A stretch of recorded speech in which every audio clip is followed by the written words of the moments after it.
மனிதம் தொலைக்காட்சிகளாக குறிப்பாக இலங்கை சோசியலிச திருநாட்டிலே ஏற்பட்டிருக்கக்கூடிய சீரற்ற காலநிலையால் பல பகுதிகளில் பல தரப்பட்ட மக்கள் பாதிப்புள்ளாகி இருக்கின்றனர். குறிப்பாக கடந்த முதலாவது கட்டமாக ஒரு 2-3 நாட்களுக்கு முன்னதாக கடுகண்ணாவ கொழும்பு பிரதான வீதியில் அந்த கடுகண்ணாவ பிரதேசத்தில் இடம்பெற்ற மண் சரிவினால் 6 உயிர்கள் காவு கொள்ளப்பட்டிருந்தது.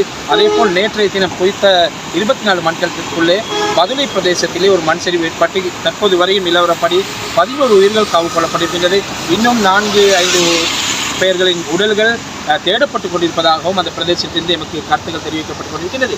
அது மட்டுமன்றி குறிப்பாக கண்டி மற்றும் கொழும்புக்கு ஊடான பிரதான பாதை மூடப்பட்டிருக்கின்றது.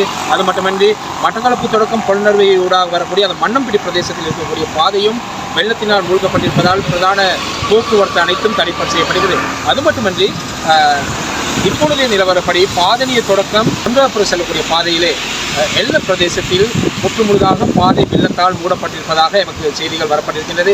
அது மட்டுமன்றி பல பிரதேசங்களிலே போக்குவரத்து அனைத்தும் தடைப்பட்டுக் கொண்டிருக்கிறது. குறிப்பாக முக்கிய அறிவித்தல் என்னவென்றால் அனைவரும் மிகவும் பாதுகாப்பான பிரதேசங்களில் இருக்க வேண்டும் என்பதுதான் மக்களுக்கு நாங்கள் அறிவிக்கக்கூடிய ஒரு முக்கியமான விடயமாக இந்த இடத்திலிருந்து நாங்கள் கூறுகின்றோம்.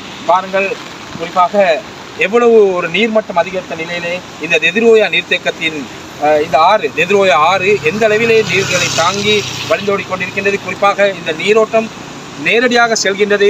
இப்போது செல்வதென்றால் வல்பத்துவ நம்முவாவ என்ற பல பிரதேசங்களை நோக்கி சென்று அதேபோல் ஆராய்ச்சி கட்டுவ பல்லம முன்னேஸ்வரம் ஆகிய பகுதிகளுக்கு இன்னும் செல்லக்கூடிய இந்த நீர்த்தேக்கத்தினூடாக செல்லக்கூடிய நீர் வழிந்தோடுகின்றது. எனவே அந்த பிரதேசங்களில் இருக்கக்கூடிய மக்கள் அவதானத்துடனும் பாதுகாப்புடன் இருக்கும்படி நாங்கள் அன்போடு கேட்டுக்கொள்கின்றோம். தொடர்ந்து களத்திலே மக்களோடு மக்களாக என்று மனிதன் தொலைக்காட்சிகளாக நாங்கள் இருந்திருக்கிறோம்.